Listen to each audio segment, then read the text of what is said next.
my beautifuls. I'm Sylvia, and this is 42. So, today I want to talk about anger.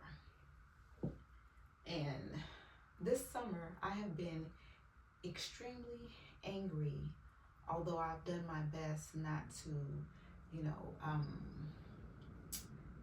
show it or affect others around me because I was angry.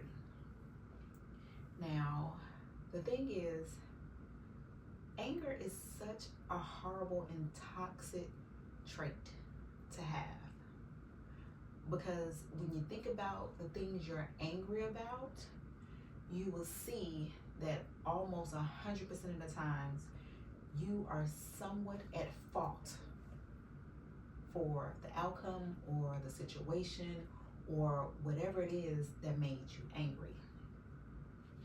And I feel like it's easier for us to be angry at a person or a thing than it is for us to look in the mirror and see that we're the reason that we're angry, or it's just as much our fault about whatever the situation may be that caused us to be angry. So when I thought about what upset me, I thought about my part in being upset. And it turns out I'm just as much to blame as anybody else with how things have come into fruition. And it's not that I'm angry at a person per se.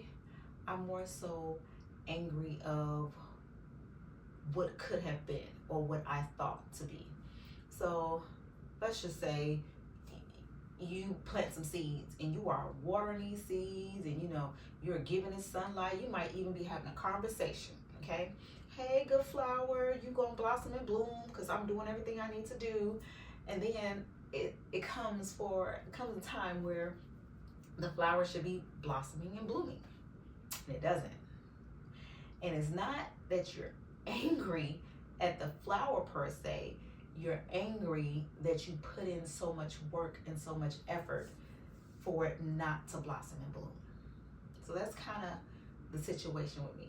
All the time spent and all the dedication put into a thing for it not to turn out or produce what I was expecting.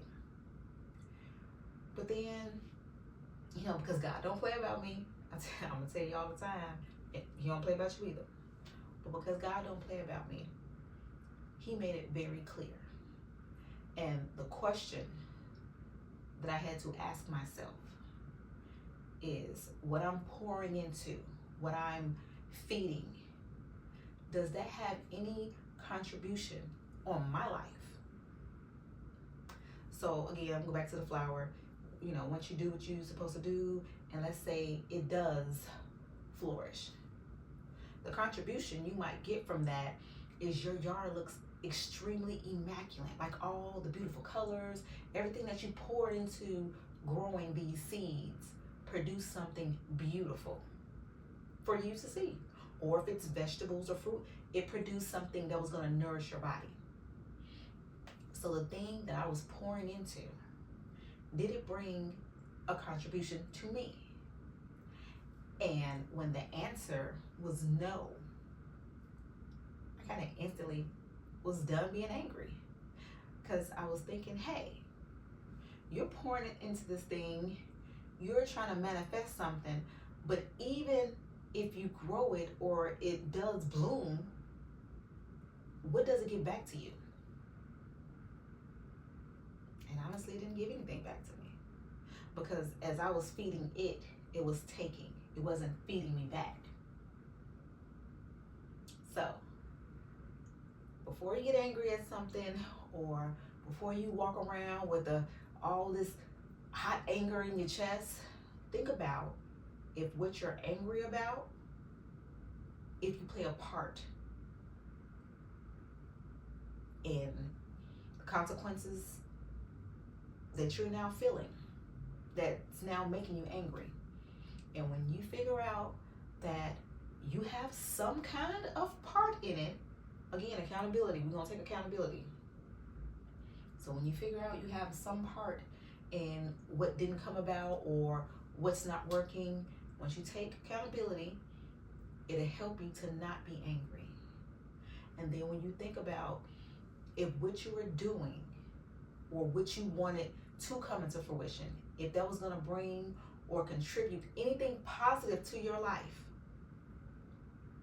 then get with God and figure out how to restart it, to regrow it. Because maybe it just wasn't that time. Or maybe, sometimes it's just not a time. Like, I wouldn't recommend you putting those seeds in the ground here in Chicago in January. Nothing's going to come about. So you might want to wait till May and see what happens in, mid-June, July. So figure out what you're angry about. Figure out your part in what made you angry.